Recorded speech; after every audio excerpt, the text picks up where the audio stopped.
Walimu oye! Walimu oye! Hebu nione kama mnaniona, mnipungie mkono. Natumai kila mtu amepata kitu kidogo ya kukula. Kuna mtu amekosa chakula?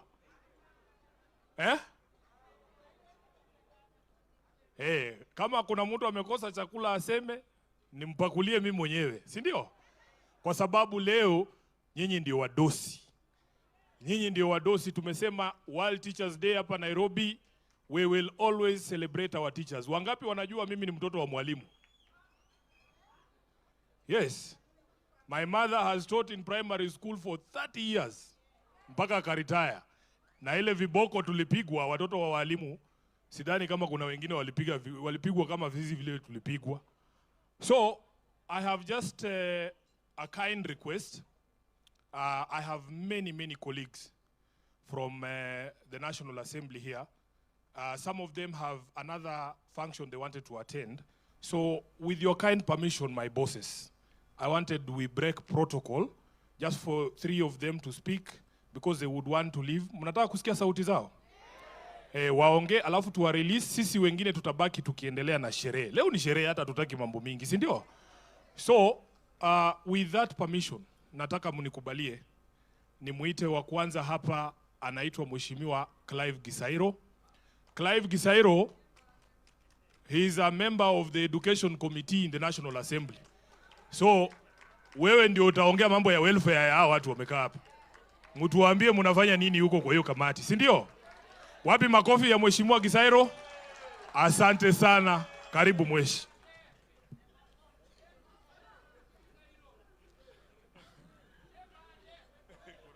Haya. Walimu hamjambo. Thank you very much, Senator Sifuna. Hawa ni walimu, so I'll choose to address them in English. Ama kuna walimu wa Kiswahili? Lakini si mnajua Kizungu? Ama mnataka kujianika? As the Senator said,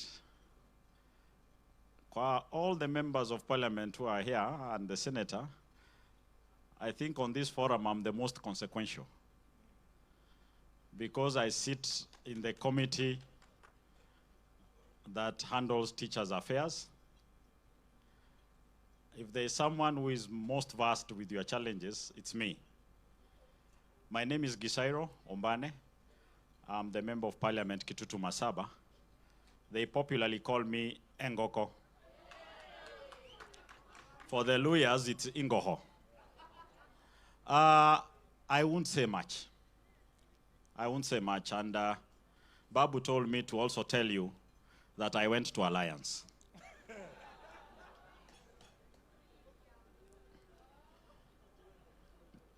The challenges in the education sector are deep and wide. That we appreciate. That we've reached a point where instead of taking teachers' issues more seriously, we've decided to be parading teachers on the roadsides, in political rallies, and hauling them to State House. And after that, we don't come with a single concrete resolution on how our teachers' welfare is going to be better after that meeting. Today, you are grappling on your health cover.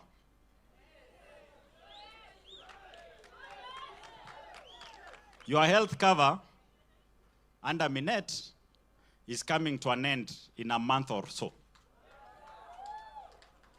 Tactfully, you are being sneaked into SHA.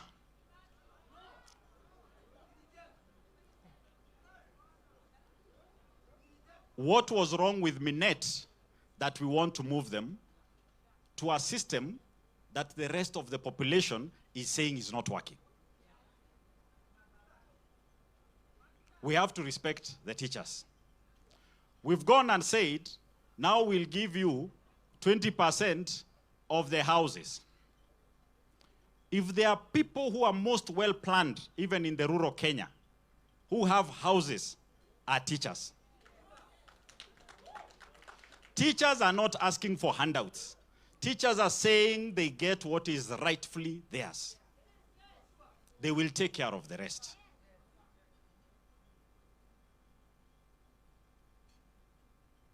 I know there is a tussle on the JSS where it's domiciled and under who they are.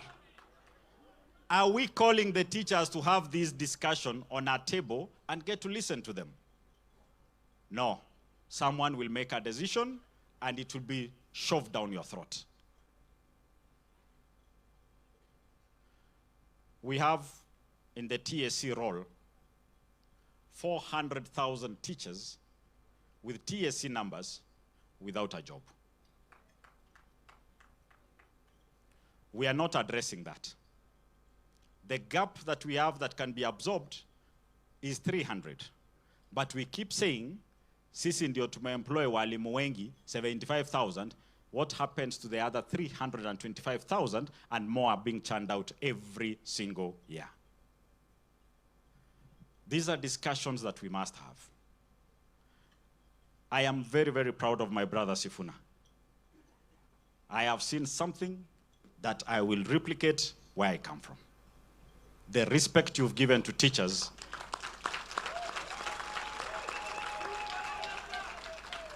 this is humbling. This cannot be matched anywhere in this country. This is respectful, where you give teachers a chance to celebrate the hard work they do, the service they give to this nation, that very few people do. So hongera sana. And next year, I'm committing myself to do the similar to the teachers of Nyamira.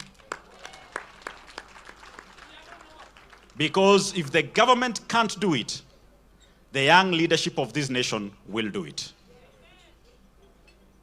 And Sifuna has shown the way. We will stick to that, we will borrow from you, and we'll learn from you. Sitaongea mengi, leo ilikuwa siku ya walimu. Nitamalizia hapo, na nimefurahi sana kujumuika na nyinyi siku ya leo. Mungu awabariki. Okay. Haya.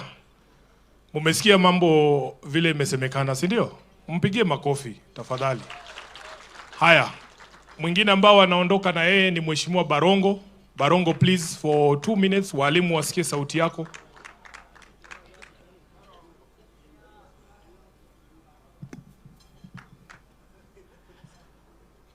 Walimu hoye. Walimu hai.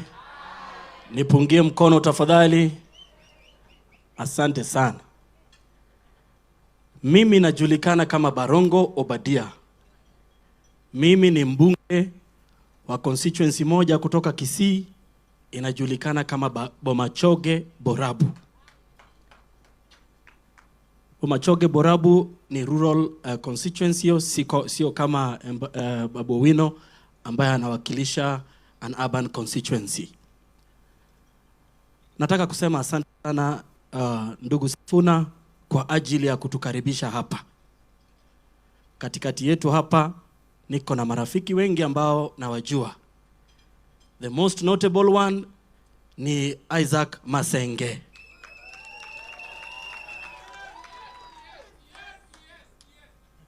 Isaac Masenge hails from Bomachoge Borabu. Na ni mtu ambaye amefanya uongozi wa walimu siku nyingi. Na pamoja na nyinyi tunawatakia, najua mko na elections na mnatafuta watu wengi, mnatafuta elections, tunatakia kila la heri. Sasa mimi ningependa kuwajulisha kwamba nilienda primary school, nilisoma shule inaitwa Migori Primary School. Alafu nikakuja high school nikasoma shule inaitwa Kanga High School. Alafu nikaja nikaingia University of Nairobi. Na hapo katikati nilifanya detours Strathmore na pamoja na JKUAT. So kwa hivyo kwa niaba yangu mwenyewe na walimu hao wote ambao walinimold kukuja kuwa mheshimiwa leo, tafadhali wapigie makofi.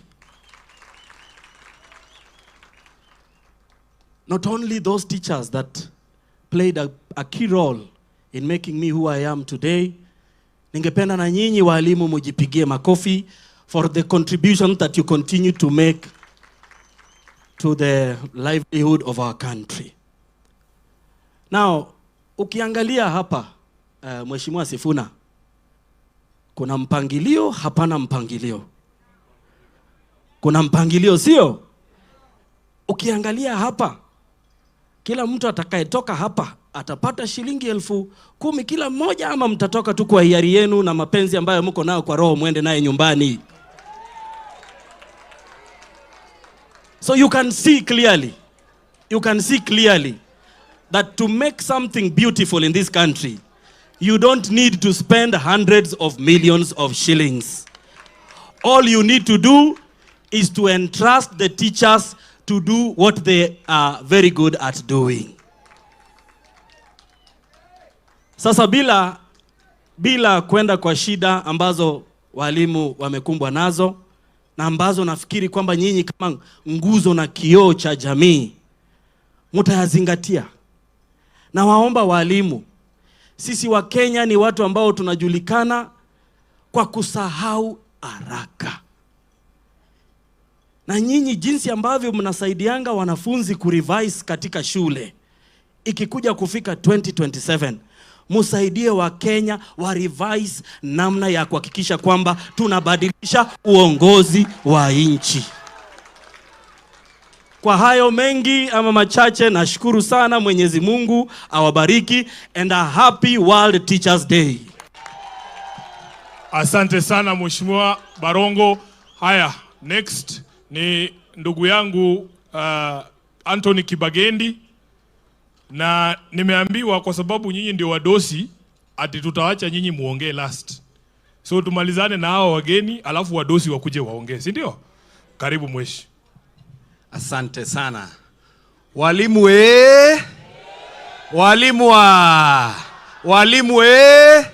walimu wa God is good and all the time. Asante sana ndugu yangu Edwin Sifuna, who is also my Secretary General, na niwashukuru walimu kwa kutupa nafasi hii for us to share a meal. Today is an important day, especially to the architects who mold the young people that end up becoming the leaders of this country. We appreciate teachers for the sacrifices they make, for what they have done to bring out the various professionals that we have in our communities. Nimesikia kila mtu hapa akisema shule ile alisoma. Pia mimi nilifundishwa na walimu. Nilisoma shule ya St. Mary's Mosocho kule Kisii. After hiyo nikaenda kwa the only school on the equator, inaitwa the Maseno School. After hapo nilijipata tena nimeenda Maseno University, na kule Maseno University nilisomea kazi ya kuwa mwalimu, na mimi ni mwalimu wa Kiingereza na literature. So I'm one of you and I'm happy to be here today. My brother Sifuna, just to remind you that in Kenya, the biggest professional community ni profession ya walimu. Umesikia kwamba walimu ndio watu ambao wameajiriwa wengi kabisa, lakini tena tuko na watu ambao wamehitimu 500,000 ambao hawajapata kazi kama walimu. Na kwa hivyo ndio sababu unapata wakati IEBC inatafuta watu wa kuajiri kama presiding officers or even deputy presiding officers, watu ambao wanachukuliwa haswa ni walimu, sivyo? Kwa hivyo leo hapa umekutana na a majority of the presiding officers in the year 2027. Kitu ningependa kusema, teachers are some of the severely overworked Kenyans and grossly underpaid. Yet, we were lied to and hoodwinked as a country by an individual that when he gets to power, he will try and ensure their welfare is taken care of. He, however, got the opportunity and aggressively attacked the payslip of these very people. Sivyo? Wangapi hapa wameumia na zile taxes ambazo zimekuwa imposed? Na ni wangapi hapa wanaumia na ile SHA ambayo inakatwa kwa payslip? Na ndio sababu mimi ndugu yangu Sifuna, because this government is oppressing teachers, is oppressing everyone else in this country, and particularly the employed people who have so many dependents. Mimi, wakati party leader wangu aliingia kushikana mkono na this government, I call it an unfortunate government. Mimi ndugu yangu, mambo ya broad-based government, sababu raia wanaumia, mimi sipo. Na mimi niko kwa ile mrengo ambayo inasema William Ruto na vifaranga wake wote waende nyumbani. Sivyo? Wangapi wanasema one term? Wangapi wanasema one term? Sitaki kuongeza kupita hapo. Mwenyezi Mungu awabariki. Allow us to dash for the next meeting. Asante, tusiharibu mkutano tafadhali.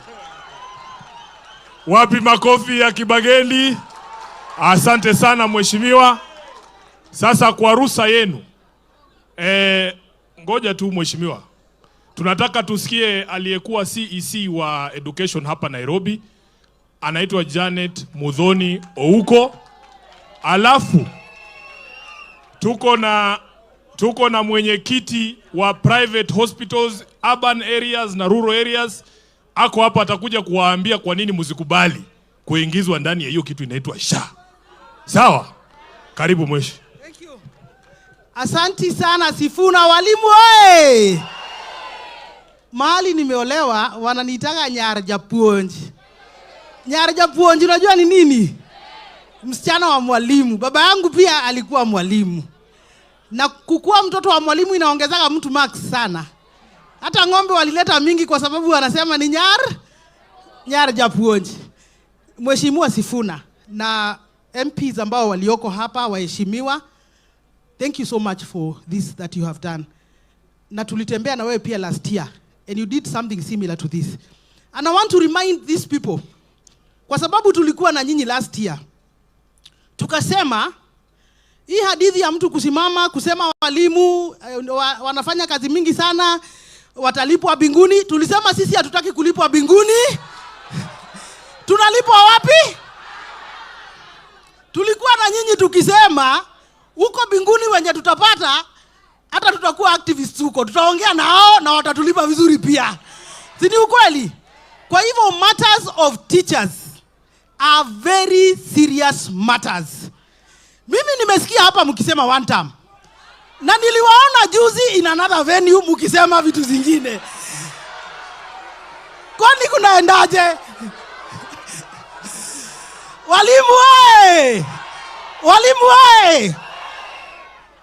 Mimi si kulala hiyo siku. Munisikiza vizuri. Mimi si kulala.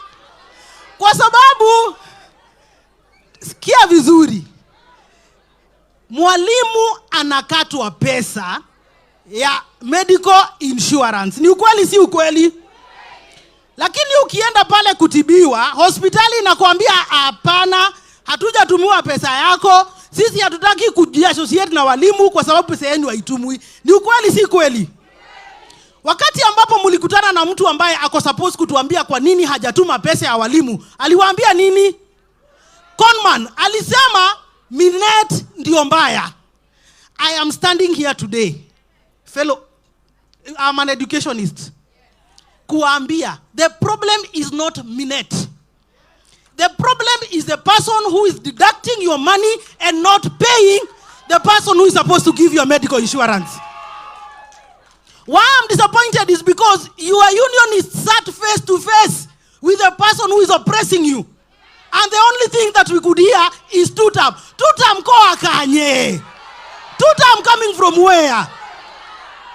I will say two-term If my mother, my auntie, who is a teacher in the village, gets a toothache and goes and gets dignified treatment from the hospital, I will say tutam.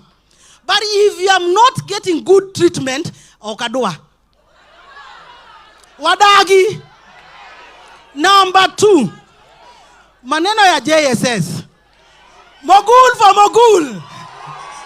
Mogul tuko. Tunasema autonomy yawa. Ni ukweli ama si kweli? And that is why we are saying, Sifuna yuko hapa, and members of parliament, as vocal as Babu Owino here, na Caleb, and our friends, please, I have 2 requests for you, and we will monitor this. Can we have good legislation for medical cover ya walimu? Pesa ukikatwa, 6,000 ukikatwa, can we have an act of parliament kutuambia hiyo pesa imekatwa na in 10 days inaenda in a certain account? That is the only way you people will see a medical cover. JSS, let us have this conversation in parliament. Honorable Sifuna, I know you can be able to lead it. Because we are talking about the welfare of people. Well, unajua mogul ni nini Sifuna? Mogul ni mtu mwenye amegraduate, wengine wako na masters, wengine walikuwa wanafanya kwa bank kabla wakuje. Ukweli si kweli?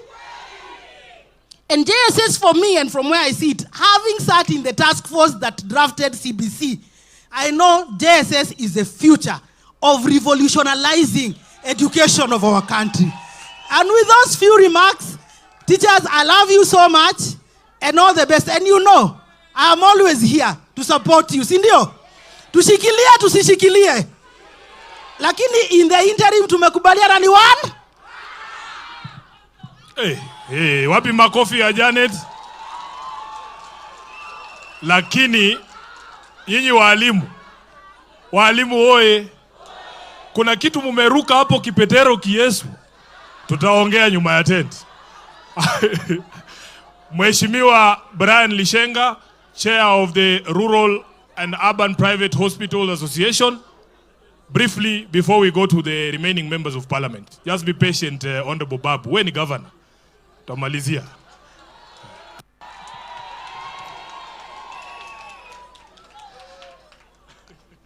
Walimu oye! I am a technocrat. So, hiyo siasa naona mmekuja sana. Sometimes I do politics, but today, my invitation here was to give a sort of technocratic address. So will teachers allow me nipatiane a quick overview of why I think you should not go to SHA? Can I? Yes. Number 1, the transitional clauses, and this one I am telling you so that you understand the problems that you are headed into from 1st of December 2025. The transitional clauses of the Social Health Insurance Act, Part 5, Subclause 1, says that on the appointed day, the Social Health Authority shall not offer enhanced benefits. Now, I want you are teachers, that is a point you understand. The teacher scheme is an enhanced medical scheme. The Social Health Authority by law cannot offer an enhanced medical scheme. On 1st of December, if there is a mistake without an amendment to the act, if somebody makes the mistake of transferring teachers to SHA without an amendment of the act, I promise you that on 2nd of December, there will be a court order stopping that transition. So, the second point, I want to inform you why they are trying to push teachers into SHA. I am on record as saying SHA is broke. And I want to explain to you the reason why they are fighting for your deductions is they want to save a collapsing medical scheme. I would like to advise the teachers of Kenya. do not be the ones whose hard-earned income will be used to save a scheme that should never have existed from the first day. Number two, as we are speaking today, I am aware that teachers are being deducted 2.75% of your gross income. Is that right? I am also aware that you have a medical fee or allowance that is also deducted from your payslip. Is that true? This is duplication. So you are essentially experiencing what we call double taxation. This is contrary to the law. And I think that because of this duplication, the reason why you are not receiving the required benefits is under SHA, 5% of the 2.75 you contribute already goes to administrative costs. Under Minet, 15% of what you contribute already goes to administrative costs. So by the time you as a teacher or your family arrives at hospital, 20% of your contribution has already been consumed by administrative costs.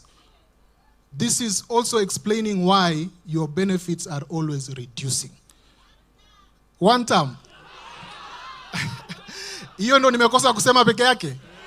Haya basi tusikie one. Sawa. So, what I would like to ask the teachers of Kenya, simple. This is my request to you. Number one, I was having a discussion with my sister here. Akiniambia mkienda hospitali, mnaambiwa hospitali imesuspend Minet. Si mlikuwa mnaambiwa namna hiyo? When you were at State House the other day and I saw some of your faces. Sio nyinyi? Hamukukuwa huko? Walikuwa Kasarani? Wako Kasarani? Can I explain why the president spent 10 minutes blaming Minet? Can I explain? Nitoboe nisitoboe. The reason why the president spent 10 minutes blaming Minet is because there is a fallout in paradise. There is a fallout in paradise. I have always told teachers that Minet is only the face. The true people behind the cartel are the ones we never talk about. And we should talk about them today. Sindio? There are two companies.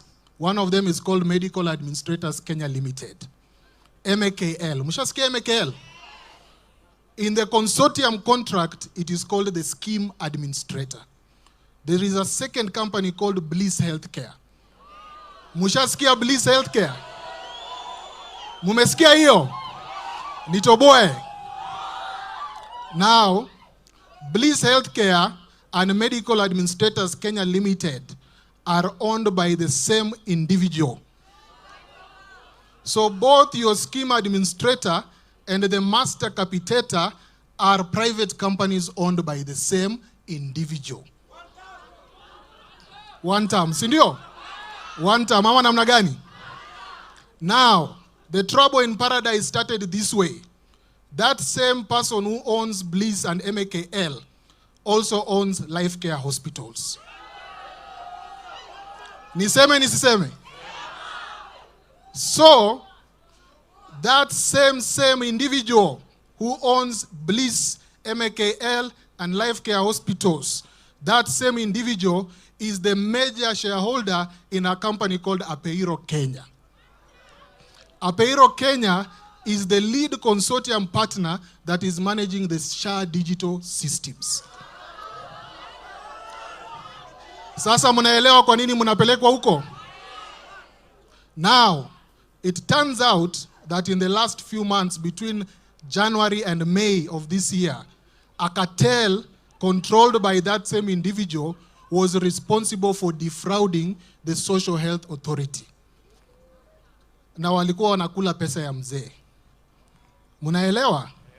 Sasa ile sababu ilikuwa inatukanwa ni kwa sababu kati ya hawa watu wawili wamekwisha kukosana. I am asking the teachers of Kenya, if you have representatives, do not allow yourselves to be taken into a sinking ship on 1st of December 2025. Mutakataa? Mumekataa? Ati mnasema? Asante sana. Aya, pigia Dr. Lishenga makofi. Nimesikia kila mtu anasema ile shule alienda. Mimi nilisoma na Brian Lishenga Musingu High School kule Kakamega. Haya. Next tunataka tulia mzee, tulia tu. Nataka mheshimiwa Profesa Daktari Oundo, mbunge wa Funyula, aje na yeye pia wasalimie kwa dakika kidogo tu. Leo ni Sunday, tulikuwa tunataka huyo Gen Z aendelee kupiga hiyo trumpeta, si ndio? Ako sawa.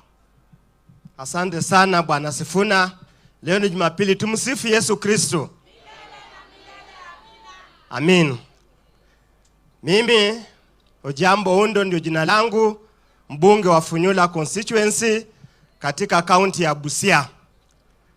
Mimi nilikuwa mwalimu katika the University of Nairobi, nikatoka kuja bungeni.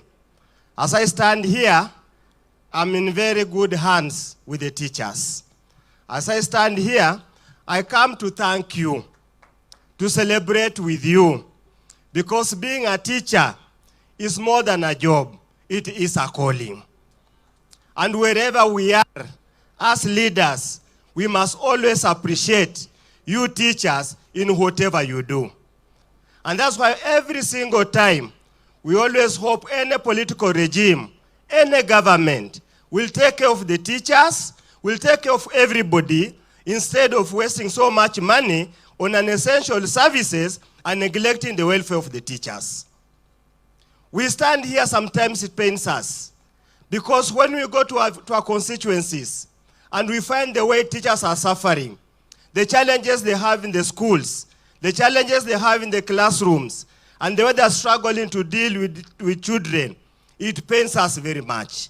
So I stand here today to empathize with you, to celebrate with you, but I've always said, after every suffering, there is always a silver lining. And it is in your hands. Hizi vitu ziko kwa mikononi mwenu. Hakuna kwingine. You are the savior of this country. Hakuna mtu mwingine. And the teachers that who give direction. Mkiacha, mkikubali kuendelea kuteseka, hiyo ni shauri yenu. Na tulikuwa tunawaambia, we used to walk around. Nyinyi mnasema, sijui hasala, sijui nini, tutaamka mapema, tuende tufundishe mtu fulani sijui adabu. Sasa wa Kenya, wacha saa zingine tukule ujeuri yetu, kiburi yetu. Wacha tukule kiburi yetu. Tunawaomba, we request, wameongea vizuri sana. Lishenga amewaambia vizuri, Gisairo na wengine wameongea vizuri, kazi ni kwenu. Sisi kama wabunge ambao tunajali maslahi ya wananchi wa Kenya, we will go outside there and tell the Kenyans the truth. It is you who needs to do the final touches.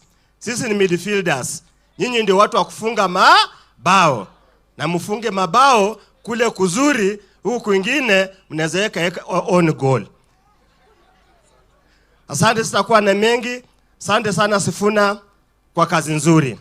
Kama ningekuwa napiga kura hapa Nairobi, ningekupigia. Lakini mimi napiga Busia, tapigia seneta wangu. Asante sana, Mwenyezi Mungu awabariki. Thank you very much. Haya, Mheshimiwa Wamboka kutoka Bumula kule Bungoma.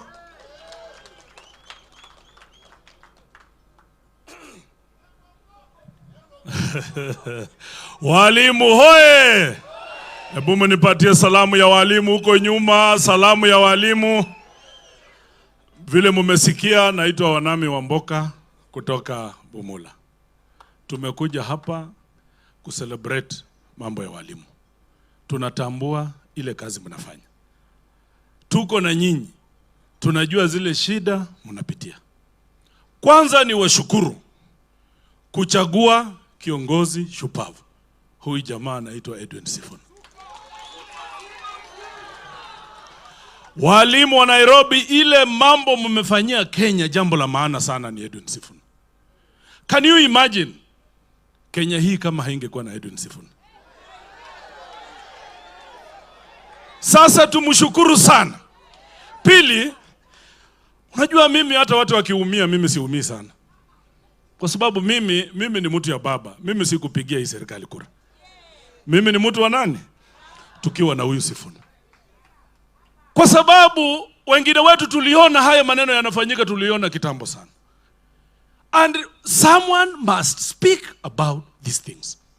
If you want to kill a country, play with the education system of that country.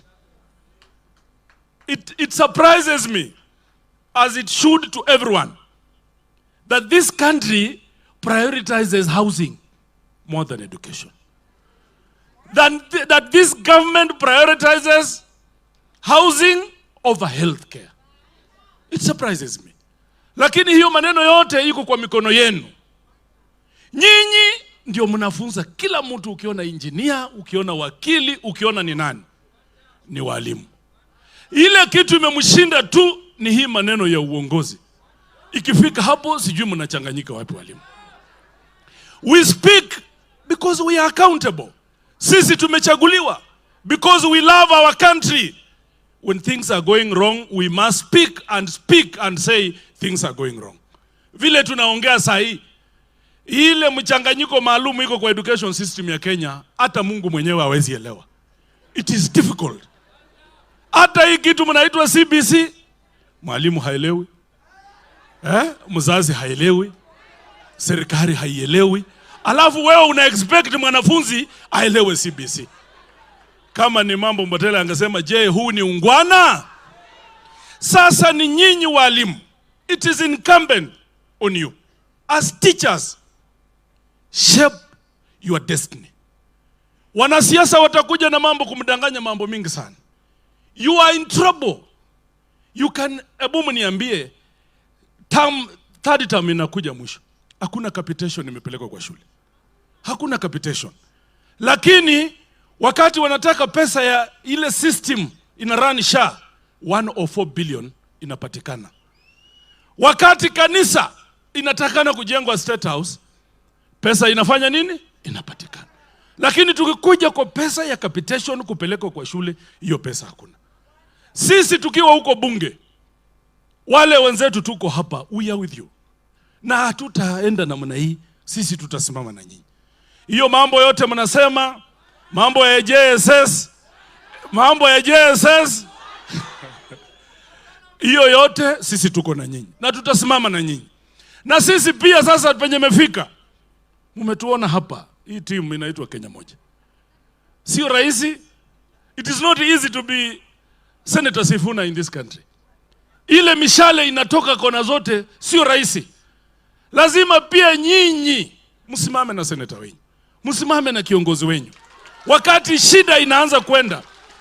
Na mimi nikiangalia huyu Sifuna, yani ninajiuliza ni nini sisi hatuna? Caleb, what don't we have, Babu Owino? Ni nini hatuna? Na Sifuna tunaogopa nini?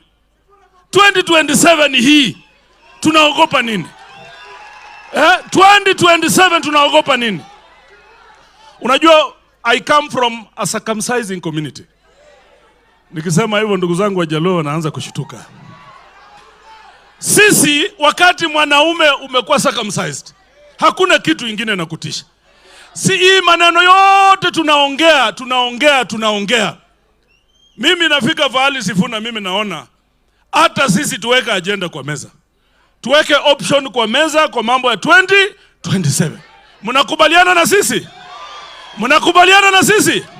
Huyu Sifuna akiwa huko ndani, Babu Owino akiwa ndani, Oundo akiwa ndani, Caleb Amisi akiwa ndani, Kibagendi akiwa ndani. Alafu mnasema nini mwisho? Wase wako lori. Haya. Tunaendelea vizuri. Walimu oye. Naenda kumaliza, alafu tuite wadosi wetu, tukae chini tuwasikize na nyinyi. Mheshimiwa Caleb Amisi ni mbunge wa Saboti. Saboti iko katika kaunti ya Trans Nzoia. Kama mnajua mji wa Kitale, huyo ndio mbunge wa area hiyo. Kijana mdogo. Karibu. Asante sana. Walimu musilale, lale, walimu musilale. Bado mapambano.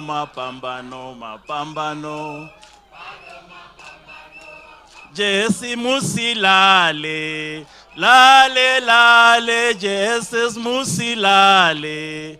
Bado mapambano, mapambano, mapambano. Bado mapambano. Asante sana. Walimu oye. Walimu ria. Walimu kukukuku. Kwani mmezeeka? Aya, mimi ndio naitwa Caleb Amisi Luyai, kijana power, mbunge wa Saboti, na mimi ndio ule mheshimiwa sijawahi kutana na William Ruto.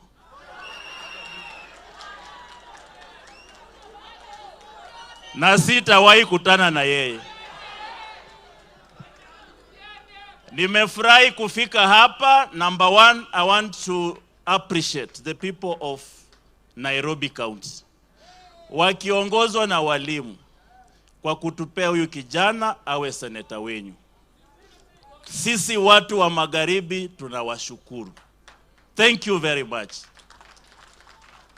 Na muendelee kumpa nguvu, ni kijana wetu, tunamwamini na tunasimama na yeye. Mimi kule tumetoka Magharibi wamesema one term. Na kwanza kabisa walimu niwaeleze, I'm the newest product of teachers, because a week ago I graduated with Masters in International Relations at USIU. So I'm the newest product ya walimu.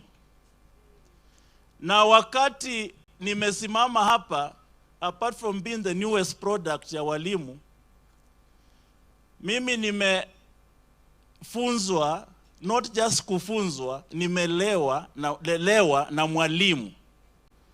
I was born, and I want you to listen to this story. The importance of a teacher. My father died before I was born. 2 months before I was born. Don't say sorry. I want you to listen to the story. Walimu oye. I want you to listen to the story. And my mother left when I was 6 months old. So nimelelewa na grandmother. In the school I studied, Sabatia Primary, the head teacher of that school saw my score from primary class 1 to class 8. And he took his fare, akaenda Starehe Boys, akatafuta yellow form, akaleta nikasign. When results came, I knew there is a school called Starehe Boys after results of KCPE. And if that teacher did not sign the yellow form, even if I was number 1 in the whole country, I'll not have gone to Starehe. And I will not have accessed education. Walimu power. Walimu power. So when I say I'm a product of teachers, ni mwalimu ndio alifanya nikaenda Starehe after I became the first boy in Western region. Makofi kwangu. Igwe. Igwe. Na kama kusaini form ya mwalimu, singeenda Starehe Boy Center. So I'm a product, a real product of what a teacher can do in the life of an individual. Now I'm standing here as a member of parliament, elected twice. This is my second term. 2 term, 3 term. Nataka niwaambie kabla sijakaa, hawa vijana unaona, mimi kama nimetembea mguu tupu nikaenda shule na nimekuwa hapa kama MP twice. These are not boys you can joke around with. Hawa sio wale wanaume unapatana kwa barabara mkisema wanasiasa. We are determined to change this country and we shall do it. There is no any country in the whole world that can develop without a well-structured education system. Itakuwaje Kenya peke yake ndio nchi dunia mzima where wanasikia walimu wanagoma, education is in suckers? There is no any other example of a country where education is always the topic of discussion. It is only in Kenya. It must stop with our generation. The youth of a nation are the trustees of our prosperity. Na ni lazima walimu muangalia hawa vijana, hawa wazee wamekuwa kama wakati wa Moi, mimi sina huruma nao. Mseme sijui nani, baba, wote waende. Wote waende. And I'm telling you here that where Baba, we respect you, release us to save this country.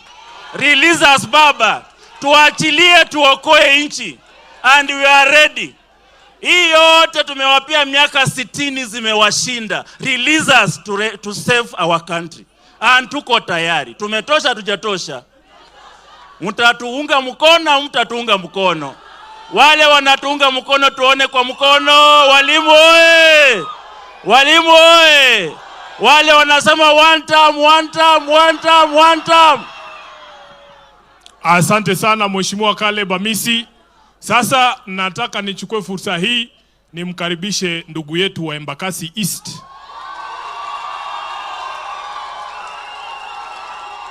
Mheshimiwa Babu Owino. Karibu.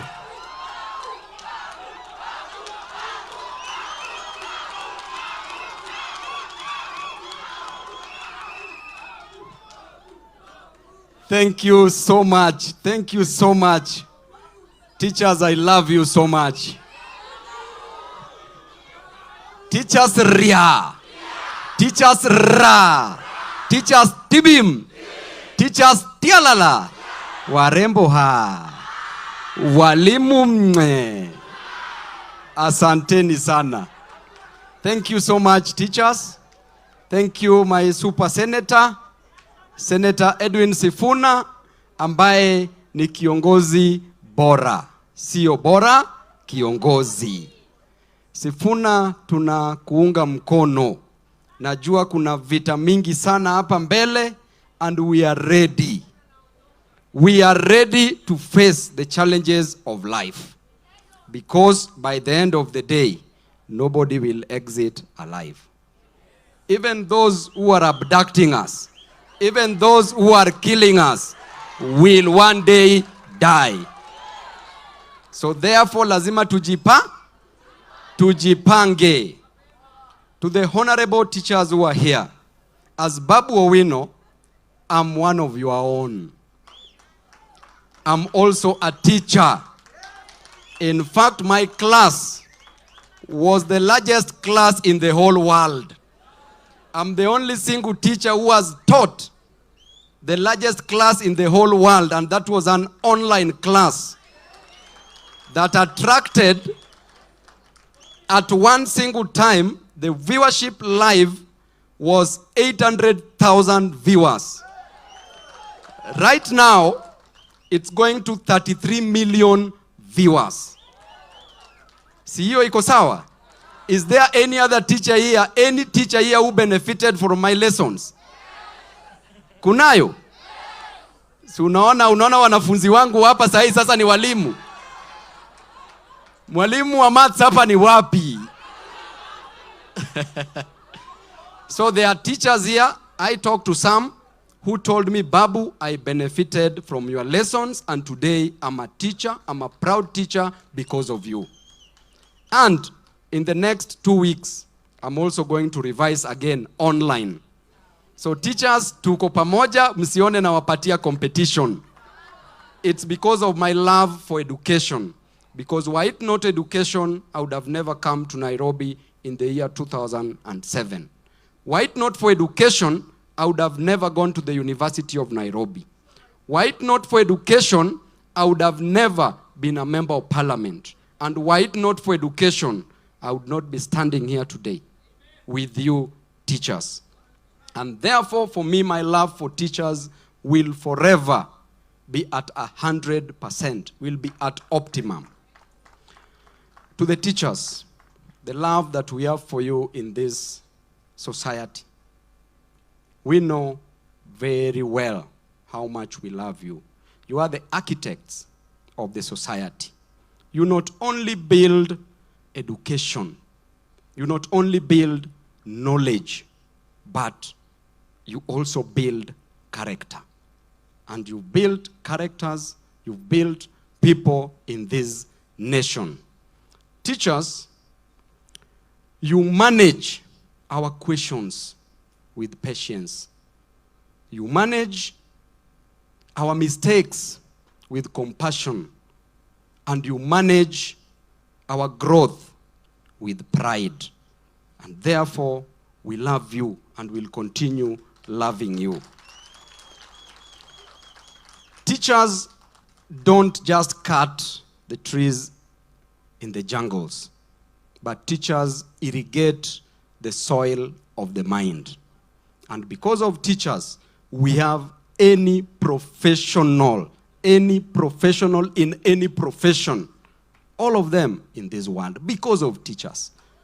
Were it not for teachers, we would not be having doctors today. Were it not for teachers, we would not be having teachers today. Were it not for teachers, we would not be having serious business personalities, journalists, and the babus of this world.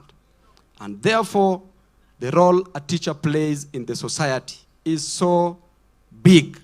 Yet, teachers have been used, misused, and abused. And teachers have been used, misused, and abused because of lack of respect for teachers. Teachers are disrespected by the government.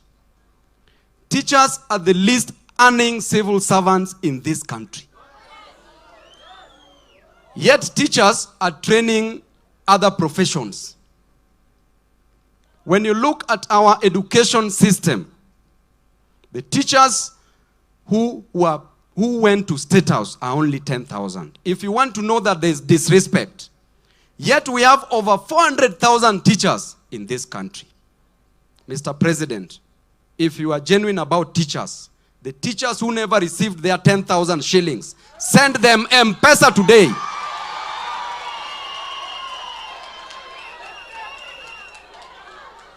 Let every teacher who did not receive his or her money to receive their monies. You have their numbers, visit TSC, you will get their contacts, send them money via M-Pesa na utume na ya kutoa. That is how much teachers are disrespected because of discrimination. Who told them that the ones who visited State House were better than the ones who didn't? Yet, all these teachers received the same training. Number two, when you look at our education system, the government introduced what we call the incompetency-based curriculum, IBC, which has now changed to based education. Incompetency-based education. Ladies and gentlemen, our children are being used as control experiments. The grade 7, grade 8, grade 9, at least 3 million students, learners in this nation are going to disappear. Because how do you explain that a teacher goes to the university trained to only take 2 subjects? Then this teacher is given 40 lessons to deliver. Yet this teacher is given between 5 to 7 learning areas to cover. What quality are you giving to our children? When you talk to the government, they abduct you. When you talk to the government, they arrest you. When you talk to the government, they kill you. Then they say that Sifuna ni mtu mbaya, just by saying the truth. I want to tell you, ladies and gentlemen, that if we don't stand against the injustices committed by the government, we are going to lose a whole nation. We know the role of education in economic development. In every area, there is education. In the health industry, there is education. In manufacturing industry, there is education. In construction industry, there is education. In the service industry that contributes approximately 65% to the Kenyan economy, there is education. In agricultural industry that contributes approximately 19% to the economy, there is education. Therefore, you cannot do anything without education in this country. Even the way you time, if you want a boy or a girl, it is what? You know that for you to get a baby boy, and because when you produce something travels faster, you know the timing is during of you. See, that is education. So education is literally applied in everything that we do. Yet we don't respect education in this country. Number 3, the teachers who graduated 20 years ago have never been employed. 15 years ago, 10 years ago, 5 years ago, they've never been employed. A teacher is retiring before being employed. Is that fair? But when we talk, Sifuna is bad. Number 4, the junior secondary school teachers. The autonomy. These teachers are like any other teacher. Respect them. They want independence, not dependence. Let them be independent. Let them have their structures. Let them have their administrative structures.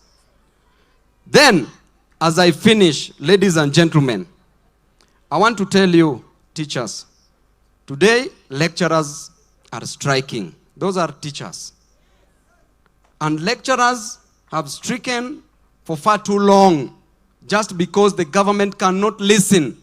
The government would prefer go somewhere, just dish out money, but is not investing in education. I want to tell the comrades in this country that you have to join your lecturers.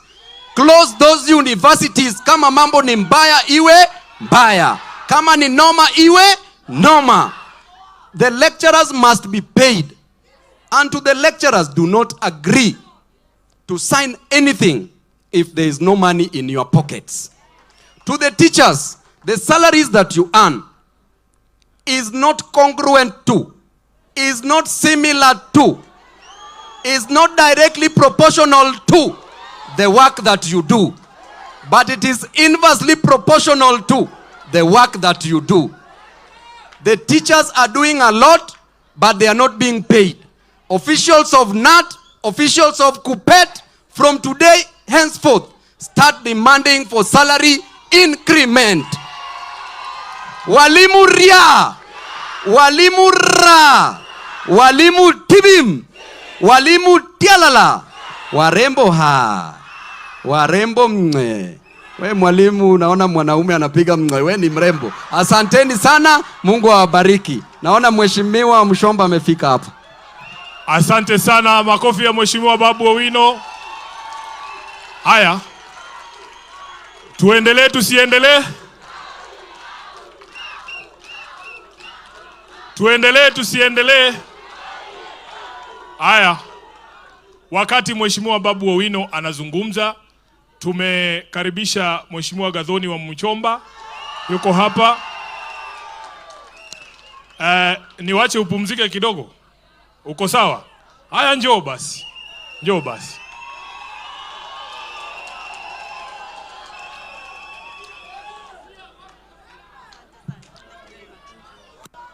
Thank you very much, Senator, Super Senator Sifuna, my colleagues from the National Assembly, honorable members ambao wako hapa, all protocol observed. Walimu hai. Bwana asifiwe. My apologies for lateness. I have come from my constituency. I had another event that I had prior committed, and I was committed to come here even if I'm late. Nimekuja nikapata wakati babu. Babu wa sababu. Babu kwa sababu. Alikuwa na execute point by point. Na unajua babu is an orator, so ameshasema yangu yote. Mimi ni mwalimu by profession, by training. I am a teacher who is supposed to be teaching secondary school, chemistry and biology. But I never taught much because I found myself in the media. Teachers, I think time has come for us to stop being rubber stamp for the political class. You have for so long become the rubber stamp. For me to be elected in Githunguri, the returning officer is always a teacher. A teacher queues and stays in the polling stations for 3 nights for me to be confirmed as a member of parliament. Alafu mushahara ikifika kulipwa, I am paid 10 times the same teacher who signed my returning officer certificate at the polling station. Ni ufala si ufala? Ufala si ufala? I think we need to call it as it is. I am sorry if I offend you, but please allow me to tell you this. Teachers are supposed to be accommodated not only in classes, but in every other sector of the government. Please allow me to explain.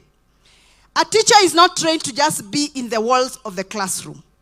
A teacher is supposed to be accommodated anywhere there is some training to be done. If you go to the Ministry, for example, of Communication, you will get somebody called head of security. That head of security most of the time is a retired army officer or a DOD officer or a police officer who retired and absorbed in the ministry to head security department. But when you go to the same ministry, Department of Training, Monitoring and Evaluation, you will never find a teacher. The teachers are never accommodated in those departments. You will find a field officer who was promoted, a marketer who was promoted to get to those training positions. Yet, you are the teachers who are trained to train. So you need to start asking the people who are campaigning to become president in this country, where is the space of a teacher in the Ministry of Planning? Where is the position and the space of a teacher in the Ministry of Agriculture? It cannot be that you're trained to teach agriculture, but in the Ministry of Agriculture, the Department of Training and Monitoring and Evaluation is not headed by a teacher by profession. What is your agriculture for? Am I speaking? Am I speaking? So nyinyi kwa sababu ndio mnakuwa facilitators wetu wakati tunachaguliwa, you have to put your foot down. What is the space of a teacher in the next government that is being formed? Are you going to be perpetually in the street striking to ask for increment in your salaries? The other day I was on television campaigning around issues of hardship allowances. I'm sure you know that the Parliament of Kenya has absorbed a report that is actually recommending scrapping away all the hardship allowances for teachers. Are you aware? Yes. And that report was stapled by the Cabinet Secretary, Chief Cabinet Secretary, Musalia Mudavadi. It was presented in the National Assembly of Kenya. And I was seated there tukiwa na Mheshimiwa Oundo ambaye ako hapa. And we told them, although we were the minority then in the House, you cannot take away the hardship allowance for teachers, yet you know that Alliance boy who qualified from Turkana is mentored and made by a teacher who has persevered the hardship in Turkana for that boy to join Alliance High School. You cannot scrap hardship allowance for a teacher who is in Lamu, who is perpetually fighting with bandits to make a girl that is in Sarehe Girls High School. And then you want to scrap their allowances, the hardship allowances. Now that report is pending approval in the National Assembly. As usual, if you don't get numbers in the National Assembly, that report is going to pass. You may not be the person receiving the hardship allowance right now because maybe you work in Nairobi. But let me tell you, your colleagues are going to suffer if that allowance is scrapped. I want to ask for your support. Will you support those of us who are supporting you? Will you stand with us in the National Assembly? Asanteni sana. I want to commend you for this event. My senior and my brother, Senator Edwin Sifuna. What you have done is to dignify the teachers of Nairobi. May you be dignified in future by the same teachers. Can I hear amen? Because he has dignified you. Look at your tables. You look like real teachers. Look at the setup. Because Sifuna, Senator, has dignified you.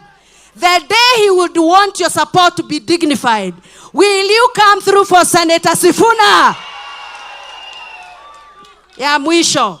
Happy World Teachers Day. Even on the days when you feel unseen, know this from Gathoni Wamuchomba Mathe. The impact of your work lasts far beyond the bell. It is shaping our future. Happy Teachers Day. Thank you. Asante sana Mheshimiwa Gathoni, thank you for joining us. Anauliza swali hapa. Ati anataka kuwapiga kitu.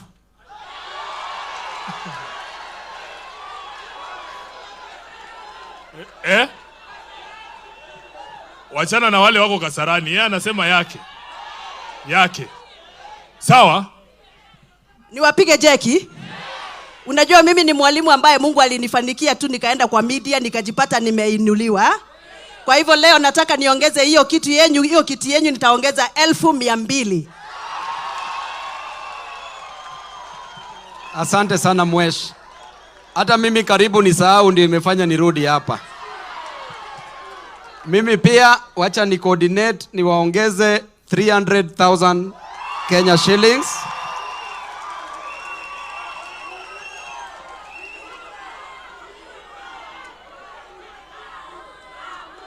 Alafu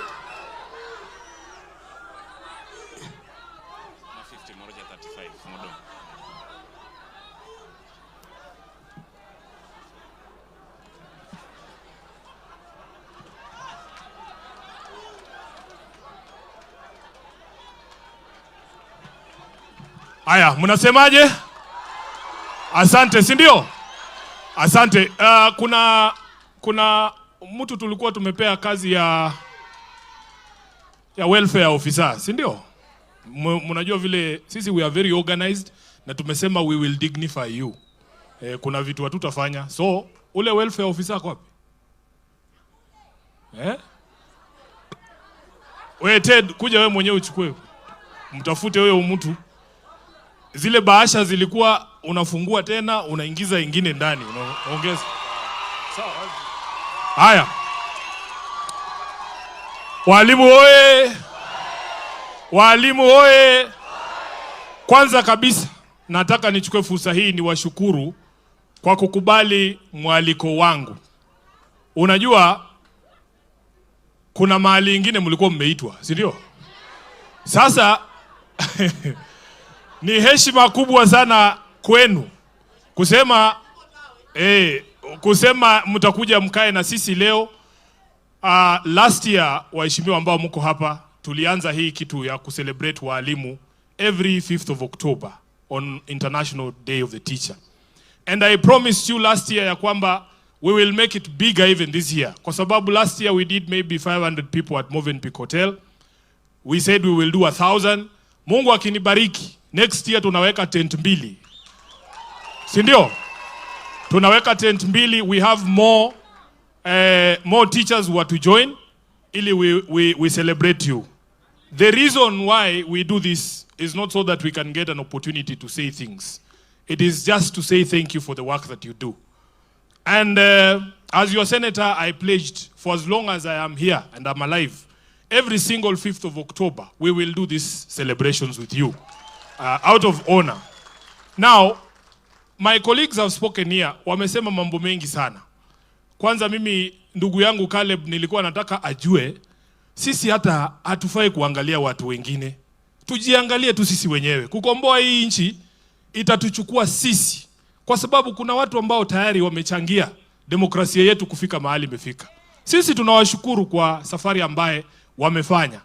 Actually, unaona mtu kama mimi ni kijana ya baba. Throughout, I have been very lucky in my life to be mentored by giants in the political space. Baba, what he has done to mold me into who I am, siwezi muitisha kitu ingine jameni. Unajua wakikufikisha umri fulani wanakuambia sasa pia wewe fanya mambo yako, si ndio? So me I'm very grateful that we have had opportunity to learn at the feet of giants. Kina Orengo hawa, kina Anyang' Nyong'o ambaye alinichukua nikiwa hamnijui, akasema huyu kijana anaweza kukuwa katibu mkuu wa chama.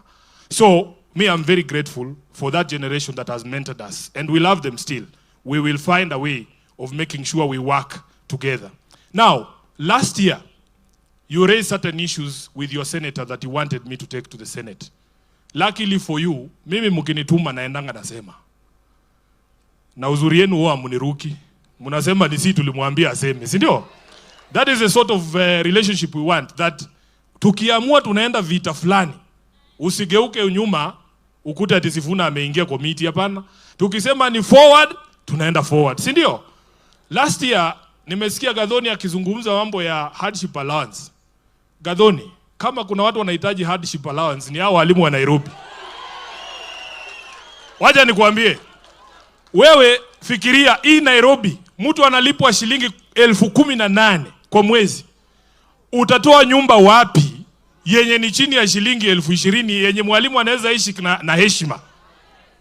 We are suffering here because this city, the cost of living is too high. Kabla ulipe rent, kabla ununue chakula, walimu wanaenda shule kufunza watoto wa wengine, wao wako nyumbani, hawana fees. In this city of Nairobi.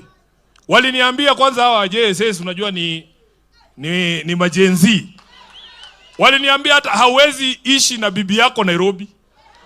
Bibi unamwacha ushago kwa sababu hiyo 18k, hiyo pesa ni kidogo sana, hawezi kusurvive nayo. Mumeniambia JSS wanataka autonomy yao because wanasema it doesn't make sense.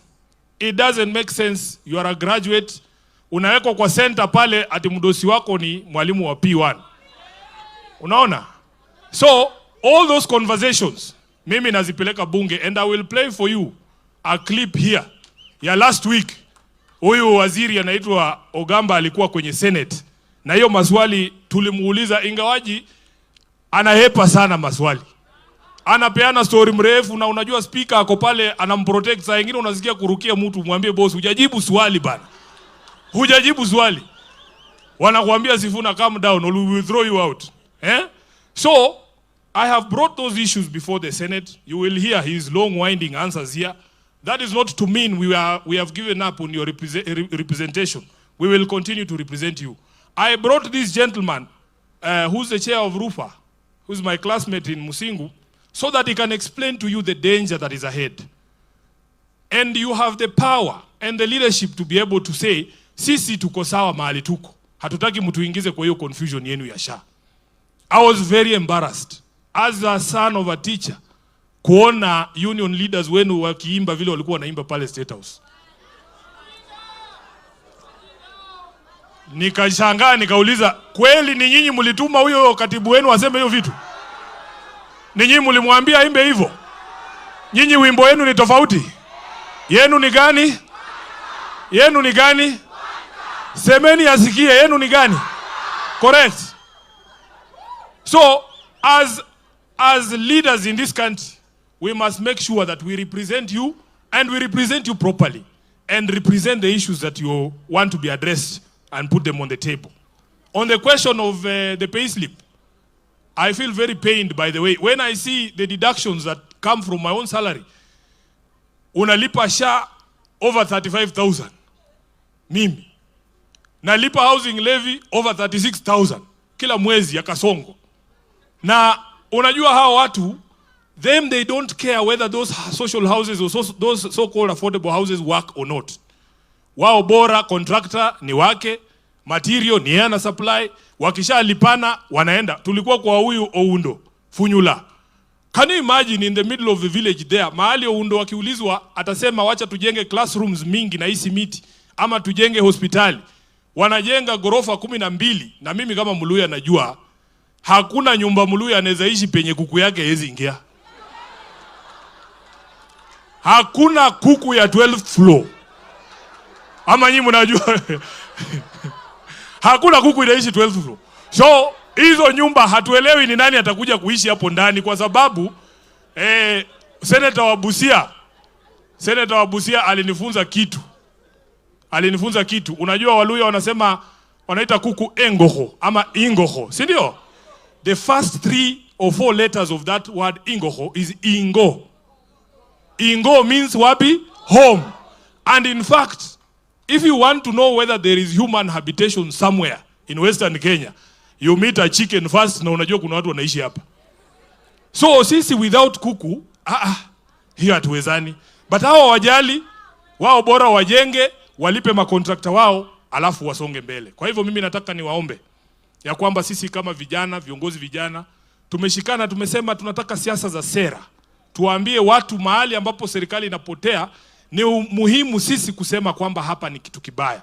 Hata kama kuna hii mambo wanaita broad-based government, haikusemekana kwamba sisi ambao tumechaguliwa kuwawakilisha tunyamaze wakati maovu yanatendeka. Sasa nani atakuzungumzia bana? So we will keep talking for you and speaking for you and laying your issues on the table. And I want to end there because today was about you and we have not heard from you.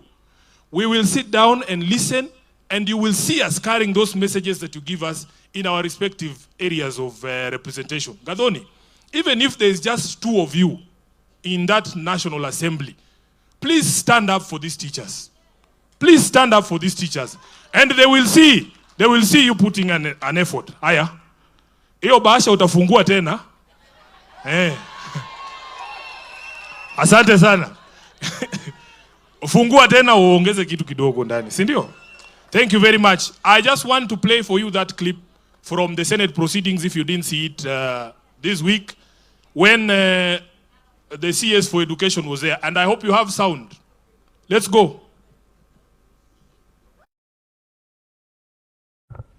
Honorable Speaker, in just the past 2 weeks, the Ministry of Education has actually conceded that when they were doing an audit of schools, out of the, they had audited 12,000 schools out of the 17,500 and found that there were 50,000 ghost students. And in fact, the PS for Education, Bitok, was before the National Assembly, and he confirmed that the problem was most rampant in secondary schools. Now, the ministry sent money to these schools. They know the schools. They know the ghost students. Can the minister tell us today the names of those schools and the names of the persons who withdrew that money? Because by my math, if you are sending 16,000 shillings as capitation, then the country has lost almost 1 billion shillings in that financial year alone from these ghost students. So who are these people who are withdrawing this money? To Honorable Sifuna's question, yes, what we decided to do is after the Auditor General flagged out that she had done a specific audit for the last 4 years, a forensic audit for the last 4 years, where they discovered discrepancies, we decided as a ministry in this third term to only release resources to schools where we have verified the number of students that have been enrolled. That exercise is ongoing. We have done 75% of it. We have about 25% to go. And those anomalies are now being discovered. So what I would urge is that we will not be able to give you the full analysis as we speak until we complete. But once we complete, we will analyze, for example, if resources were sent to a bank for school X, we'll have to find out who signed for those resources from that bank, and action will be taken because that's criminal. So that is the reason why we are doing this verification, in order for us to be able to know for sure how many students do we have, how many learners do we have in each stage. I pity the Senator for Bomet. He is focusing on infrastructure. He's focusing on lecture halls, workshops, and all these other things. We have all these things at the University of Nairobi. The lecturers at the universities are on the 3rd week of strike. Honorable Speaker, education is not just about these things we build. It is a whole sort of ecosystem that you build together. When will this government start respecting proceeds of legal processes such as collective bargaining agreements? What is the latest problem? Can the CS tell us today? Why are the lecturers on the streets for 3 weeks? And the students have told us, Honorable Speaker, that if the matter is not resolved today, they will join the strike. What is going on? First-year students have reported to the university's Honorable Speaker, there are no classes. They are also on the streets. What sort of government is this? Senator Sifuna, you know, I directed that we ask questions related to the primary question. You know, that is a very pertinent issue, Alice, which even can stop this House from proceeding in the afternoon. And I request even you just adjourn the House. You have those powers. We discuss that matter comprehensively. No, the CS is here. Don't protect him. Let him answer these questions from the representatives of the people.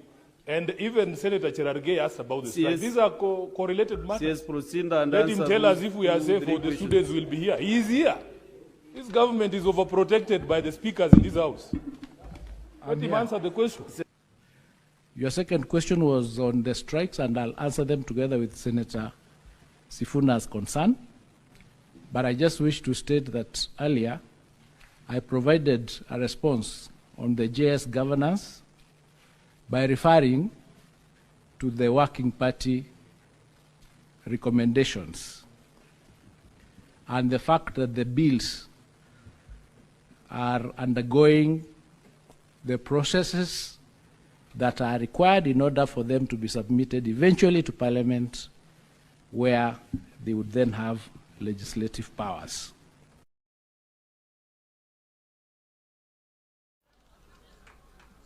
Is that it?